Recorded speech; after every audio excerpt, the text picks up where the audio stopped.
Good morning, good afternoon, good evening, wherever you may be joining us from. Welcome to Industry Insights, episode 58. I'm joined today by my good friend and colleague, Jeff Reichert. Good morning. How you doing, Jeff? I'm doing great. I hope everyone is doing well out there. Good to hear from you, Dave. Yeah, likewise. So today we're not going to talk about whether Gartner issued an update to their Magic Quadrant or whether the same vendor this year as last year will be at the top of the ability to execute. Instead, we're going to launch into part one of our two-part series this week and next week around ransomware. And Jeff and I are going to kind of take this from more of a business view, a higher level discussion, introduce a cybersecurity framework that you can use to approach your ransomware remediation best practices. But before we get too far, Jeff, we should remind people a couple of quick things. First off, we want to welcome Facebook as well as LinkedIn. This is our first time for our Monday session, simulcasting on both platforms. Second, just a little housekeeping. If you're watching us on LinkedIn, closed captioning is on by default. You can expand that, meaning look at that on a larger screen and turn off that option if you would like to. Other thing that we're doing that's kind of unique for us is we've got a poll. A poll is running right now, and we'll come back to that every now and then. But it's essentially a poll of what ransomware-related topic or capability would you like our colleague Edwin and myself to double-click on next week? So be looking for that. And one last thing that we should get out of the way quickly, Jeff, is love to hear where people are tuning in from. We've got a global map, as you can see. Just drop a comment in there. I'm located in Colorado. We've got our producer in Georgia. You're in Connecticut, Jeff, and we've got some of our team that's over in Romania. So I appreciate all of that. Give a shout out from wherever you're tuning in from. And if you have any questions or comments, feel free to drop that in line as well. So without further ado, Jeff, you've been spending a great deal of time on this topic. It's almost inescapable. Maybe take us through just a little bit about what's changing. Yeah, absolutely. And I think that we have a slide with some of the evolutions in ransomware this year. It's kind of impossible to be in any business connected with technology, or really to be aware of the news and not have come across ransomware a lot lately. Sophos, the antivirus company, does a pretty well-regarded survey every year. They actually survey over 5,000 folks worldwide to ask what their experience has been with ransomware. And it's helpful to look at because there's some continuity. They've been doing this for a while. One of the interesting stats in this year's survey was that actually the number of respondents that Sophos talked to that had experienced a ransomware attack went down. Last year, the percentage was 37%. I'm sorry, last year it was 51%. This year, it's only 37%. That was pretty much the only positive evolution in ransomware, though, from 2020 to 2021. It was in the news a lot last year. One of the kind of chilling things that they've seen is that folks, even who pay a ransom, are not getting their data back. Folks that get all data back after they pay a ransom were only 8% of respondents. And you can see here, the average was just a little bit better than half, 65% of data recovered after paying a ransom, which obviously paying a ransom is a bad solution anyway, right? It's not something that anyone wants to have to do. But even doing it didn't solve the problem in most cases for people out there. I think that's kind of amazing because this is sort of like pre 9/11 where, the thought process has changed, right? It used to be in a situation like this, you just comply, you roll along with it, and everything will be okay. But literally 2/3 get the data back, 1/3 does not, is problematic. I saw another stat not too long ago, just a couple of weeks ago, that basically said if you've been attacked once, your probability within a 12-month period to get attacked a second time is quite high. So that is certainly concerning. The average cost, though, staggering. That's in United States dollars, but approaching $2 million. That's, as the old joke goes, that's approaching real money, isn't it, Jeff? Right, exactly. And there's some reasons for that high price tag. You've probably read a lot of the news stories lately talking about sort of big game hunter ransomware gangs that are out there the current attack that's going on with a $70 million initial declared ransom request was kind of amazing. And things like not just the ransom extortion, but double extortion, where data is exfiltrated and then the attackers, the adversaries, threaten to leak that data, which might include trade secrets. It might include personally identifiable information for an organization's customers or constituents, if it's a university, things like that. All that has made the demanded ransom go up. And we're even seeing triple extortion now, where if, for example, it's a healthcare facility or something like that, the ransomware actors are calling the actual folks whose data they've stolen. So the patients, contacting the patients themselves and saying, hey, we're going to leak your private medical information unless you pay us a ransom too. So all of this is making the whole threat environment, threat landscape look a lot worse. And what it's causing a lot of folks to do, maybe even smaller organizations that hadn't looked carefully at security, are now starting to look again at what they can do to secure their environment better. Yeah, and I want to get to our cybersecurity framework discussion quickly, but I love this next slide because it is essentially purposely busy. So, and the title is perfect that you put on there, Jeff. Compliance can look complex. Well, it turns out it is complex. There's a lot of different parts to it, but maybe take us through this portion and then we'll take a look at the map. Yeah, that sounds great. So this is actually a wonderful diagram. It's a U.S. federal government resource for the types of controls, the types of guidance that United States Department of Defense organizations need to look at, and the sets of controls that they need to be aware of to build a secure information network. It is actually a really good, helpful resource. But what I love about this is exactly what you just mentioned. I think a lot of folks, especially smaller organizations that may have looked earlier at how do I get secure? How do I put some kind of a compliance framework in place? Could look at something like this and probably have looked at spreadsheets with big daunting sets of controls and kind of thrown up their hands and figured, what on earth can we do about this?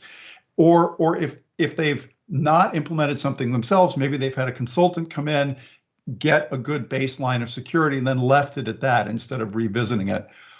One of the things that's really helpful about risk-based, outcome-based frameworks, instead of just big sets of controls like this, is that they let you, eat the apple one bite at a time. You can look at what your biggest risks are as an organization. You can look at where you're exposed, and you can go through a kind of iterative process and understand what's my exposure to cyber risk.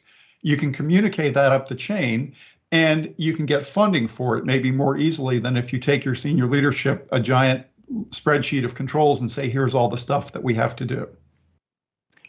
Outstanding. So I'm hearing that we're getting an update on the map. I think we've got almost 18 countries now. If we take a quick look at that. Yeah, look at this. Always nice when some of the bigger countries, you see Mexico in this frame. We've also, from a state perspective in the U.S., have Ohio, Louisiana. In Europe, we've got Germany, Netherlands, Belgium, Belarus, Austria, France. We've also got Turkey and Czech Republic. Don't want to leave them out. And then in South Africa, Brazil, Sri Lanka, Nepal, India. Let's see, anyone that I didn't mention? I think, I did mention Czech Republic. Good. So thank you all for tuning in. Really appreciate that. Let's take a look to see how our poll is running right now, and definitely encourage you to cast a vote if you haven't already. But the poll is just simply, what of 4 possibilities, 4 choices, would you like Edwin, Weidema, and myself next week to double click on? Love to have you answer that, and we'll keep track of that. Perfect. So now, as we begin to kind of transition, Jeff, take us through NIST cybersecurity framework, a little bit about what it is, but also maybe about why it's applicable regardless of your geography where you may be located. Yeah, that's a great point. So the NIST cybersecurity framework was come up with by part of the United States federal government. The Department of Commerce has an organization called the National Institute of Standards and Technology that is responsible for lots of things. And one of them is creating cybersecurity framework and best practices. Now, the cybersecurity framework itself had its origin in an executive order back in 2013, and then it was further codified in law a year later. Version 1.1 of this, so the updated version, was released with some additional stuff around supply chain security back in 2018. We've got folks on today from all over the world. The reason that we're talking about the NIST cybersecurity framework, so again, this sort of work product that's constantly updated by the US government, is that it was designed from the beginning to be applicable not just for federal agencies here in the US, where it's mandatory, but also for critical infrastructure, private companies in the United States, things like the power grid, things like water supplies, other critical infrastructure. And it was also designed to be applicable around the world. And in fact, Edwin, who's going to be on next week, has confirmed that this is a big part of cybersecurity conversations that are happening in Europe and in other geographies as well.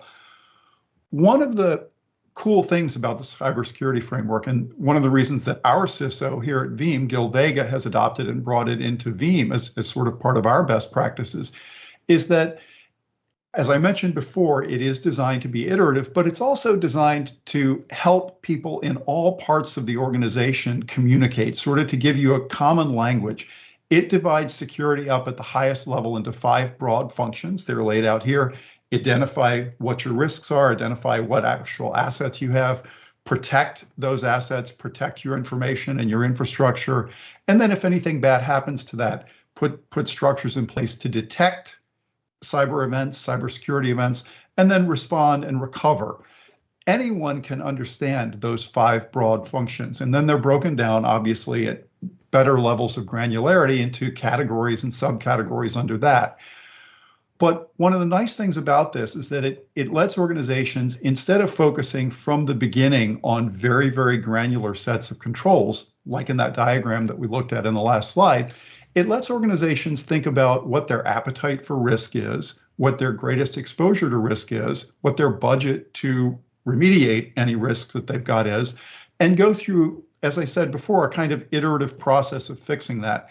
The NIST website, which is linked to here, has a lot of success stories, and those include international organizations. There are success stories from the UK, from Canada, from Japan, and others, folks that have successfully implemented the cybersecurity framework, basically exactly like Veeam has. And I mentioned here on the bottom of this slide, it actually rests on some of the same specific granular controls that the US Department of Defense risk management framework uses. So there's a lot of commonality of the kind of controls that are mandated here, or that are put in place, the guidance that's put in place here across the federal government, and again, extending to private industry as well. Yeah, and if we double click on the NIST cybersecurity framework, or CSF, we can align existing Veeam product capabilities to that, and we'll get into more of a deep dive on this from a product functionality perspective next week with Edwin. But I do kind of want to make the point, people can kind of scan around, if you're familiar with some of the Veeam capabilities here, what falls into each of the 5 categories. And I like to your point, Jeff, that this is a continuous cycle. It's like performance. You're never done trying to tune performance. There's always something to address. And unfortunately, with cyber threats, there is really a never-ending notion of holes to fill, ways to try to remediate issues and or reduce the damage if you can. But speaking of change, now, framework around insurance is changing. I mean, I've actually hosted a panel recently where there are professional negotiators on both sides, by the way, meaning the bad actors and the people that have been infiltrated and attacked. So it's a bit like a hostage negotiator. They are literally negotiating the payment. But things have changed over the years. Yeah, very, very much so. So the segue here, I think that a lot of folks have noticed that some of the successful ransomware attacks that have gone on, cyber insurance companies have actually paid the ransoms. And Dave, to your point, they have security experts on staff that help their customers deal with this, deal with the ransom negotiations, deal with the cleanup and the forensics and all that kind of thing afterward. What's interesting about the insurance business, and we're in the tech business, we're not in the insurance business, but Dave and I are talking about this today for a reason. is that it's changed enormously in the face of the ongoing pressure from the ransomware epidemic that we're all living through right now. 10 years ago, there wasn't a real clear idea of what the risks in the insurance business were. And even as recently as May of 2018, Warren Buffett told the Berkshire Hathaway when they had their annual shareholder meeting that Berkshire Hathaway wasn't getting into this business because he didn't think anyone knew how to effectively quantify the risk around cyber insurance. 10 years ago, and even as recently as 5 years ago, folks were writing this kind of business for very low premiums. There wasn't a real good idea of what potential aggregated losses could be. In other words, suppose we have a really big ransomware attack, exactly like the one that we're seeing right now with the $70 million ransom demand. Suppose we have a really big ransomware attack that goes on, how much would the insurance industry stand to lose? And all of this has led to some pretty significant changes. And I think we've got a slide on that coming up here next, don't we, Mark? Yeah, there we go.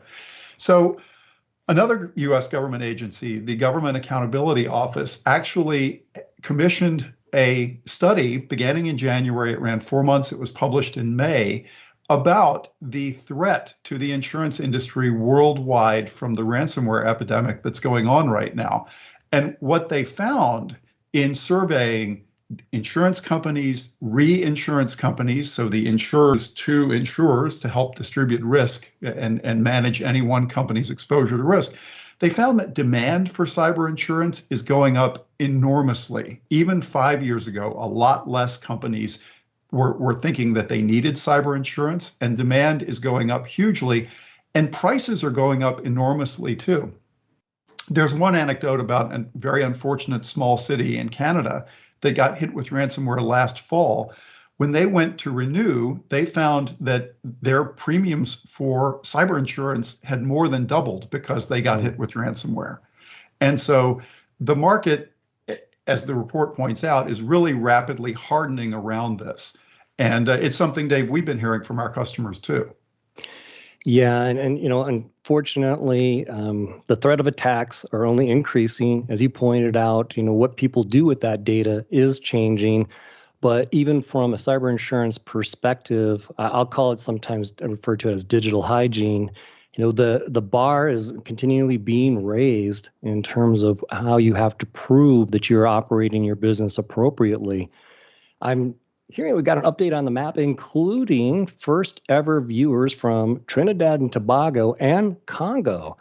We've also fantastic. had some new areas come in, California, Atlanta, New Hampshire, but we've got Malaysia, Morocco as well. And someone asked a question, hey, are the slides available? We don't have a way to push them out on LinkedIn. So we always just suggest rewatch and grab a screenshot of something that might be of interest to you. I'll break out of our semi-scripted notion here just for a second, Jeff, and just give an advertisement that our colleagues, Rick Vanover and Edwin Weidema, they're coming out with a long-form paper really oriented towards SEs and deep dive administrators in terms of hardening systems and Veeam specifics. Jeff and I have just completed a more executive level, higher form paper. Each of these should be out probably within the next couple of weeks, early August at the latest. Also, Monterey has come in and Florida has come in as well. Want to give a shout out to our poll, though. Keep voting on that if you would, please. Which ransomware capability would you like us to spend additional time on next week as it relates to Veeam product functionality? So back to our regularly scheduled programming, Jeff. I've got an interesting slide that just talks through the broader context associated with this framework. Yeah, this was a news story a couple of weeks ago, and Dave, I really liked it because as we talked about before, the NIST cybersecurity framework itself at this point, started back in 2014. It was the product of a government mandate and cooperation with industry and with academia. It's been very, very successful, and we've all seen the news about both the US government and G7, other governments in Europe, NATO, the response to ransomware is getting much more focused, and the kind of pronouncements that folks are making at the federal government level, not just in the United States, but all over the world. What I liked about this is that this is a really good example, and Connecticut's not the only state that's done this. Here in the United States, Ohio and Utah have also taken the same step of a state legislature saying, we know we have a problem with private companies not maybe following the best security practices that they could. Maybe they've done like we talked about before and sort of looked at this and gone through it once, or they've looked at it and said, this is too complex, I don't know where to start. And so the government in Connecticut, the legislature passed and the governor signed it into law a couple of weeks ago, said, let's figure out, instead of a stick, let's figure out a carrot that we can offer to businesses, an incentive for businesses to improve their digital hygiene, exactly as you mentioned earlier, Dave. And they said, if you follow a recognized cybersecurity framework, and the NIST cybersecurity framework is the first one listed in the Connecticut statute and the law, if you do that and you can prove that you do that, then we're going to give you safe harbor, the ability not to be sued for punitive damages should you have a ransomware attack or some kind of a cybersecurity breach. So in state court in Connecticut, you can't be sued for punitive damages if you can show that you've made a competent, good faith effort to follow this law. What's cool about this is that it lets probably a lot of you that are listening to this talk today, who may be more on the technical side, it gives you a really good reason to go and talk with senior leadership, executive leadership, with your chief counsel, with your compliance and risk folks, and say, look, there is a direct payoff that we get back if we invest in better cybersecurity. And so I really liked the approach that's taken in Connecticut, and I think we're going to see more of this happening, not just here in the United States, but worldwide as time goes on. Yeah, and I liked your point kind of at the outset there, where unfortunately, but in some regards, I think appropriately, world government leaders are taking cyber threats very, very seriously. Certainly, we've seen a lot of rhetoric around that probably in roughly last month at various summits and in certain statements. But more optimistically, I like your point too. We've got a slide on how you can leverage this to be proactive, to drive the budget discussion in a different direction. And, you know, Jeff, unfortunately, it's like disaster recovery. When I was an industry analyst, I would see trends spike, after a weather event or something happened in one region, all of a sudden interest in disaster recovery rose. And then after a period of time, it subsided. Unfortunately, this doesn't feel like something that's going to have a lot of ebb and flow associated with it, meaning we're not going to see a lot of, quiet time. But your point here about driving budget discussion, maybe take us through that, because I think it's nice to be proactive. Yes, exactly. So if you work for a public sector organization, if you work for a government agency, or if you're in a highly regulated industry already, if you're in the pharmaceutical industry or financial services or lots of other industries that are highly regulated, for a long time, you've budgeted around cyber controls because you had to. You have to please the regulators in order to stay in business. What's happening with cyber insurance and with laws like the one in Connecticut is that at this point, a good security framework is no longer a nice to have. A good security framework is something that that organizations are being asked to demonstrate in order to even get cyber insurance. And if they can't demonstrate that they have very good digital hygiene, that they've got a mature security practice in place, they can find themselves paying much, much higher rates. We've heard from customers both in the United States and in the UK of rate differences from 10 to 40% based on being able to show that they've got one of the options in the poll that's out there, immutable backups. That is, backups that even if an adversary tries to delete them, they can't. The backups are safe. What's cool about this is that for the first time, even if you're not in a highly regulated industry, you're in a position where you can go to your executive leadership, to your chief financial officer, to whoever makes the budget decisions in your organization and say, we're going to spend more money this year anyway. We're either going to spend it on insurance premiums because they're going up everywhere across the board for cyber insurance, or we're going to spend it actually protecting our data better than we do now. And it's a nice position. I mean, it's not nice that folks are going to have to be spending more money, but it kind of looks like they are in this particular area. But it's nice to be able to drive this to an outcome like better protection from your data and safety from ransomware. And that's really where the financial pressures of this whole threat are driving things right now. And it's a good conversation to be able to have proactively with your executive leadership, with your CFO, before your insurance comes up for renewal and you get a nasty surprise. Yeah, and I just want to double click on this one really quickly because, we used to hear from administrators who would say, I have a hard time getting anyone to take backup modernization seriously, or if I come forward with the 10 things I want to do to modernize our backup infrastructure and our best practices, I get 3 of them, and I barely get, what my wish list was. Here's a situation though where literally you've got CEO visibility, you've got board level visibility as well. So do encourage people, seize the opportunity to do some of the things you've probably been wanting to do for some time now that will also have the added benefit of put you into a more secure posture. Really quickly, as we begin to wind down, I want to go back to the map. I think we're at 25 countries now. United Kingdom overall came in.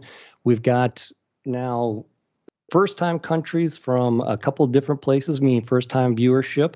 Encourage you, if you're doing video on demand, meaning watching later, keep weighing in and keep voting on the poll. I do believe that you're right, Jeff, that the immutable backup repository is leading the poll, but definitely want to hear from everyone and want to give a shout out coming up this Friday. We're going to have Sam Nichols and David Hill discussing how Veeam can help you lower your AWS protection bill, save you big on that. We have some unique capabilities that they'll double click on. And then 1 week from today, our colleague Edwin Weidema is going to be going through, no doubt, immutable backup repository. And actually, I chatted with Edwin this morning, my time, and he has some interesting topics and drill down on immutability overall, but the Veeam capability in particular. And we'll hit a number of other things as well. So want to thank everyone for tuning in. Want to thank Jeff for taking us through a lot of this great information. And want to just give a shout out to everyone. Stay safe, stay positive, and look forward to seeing you on an upcoming live stream. Bye for now. Absolutely. Thanks all.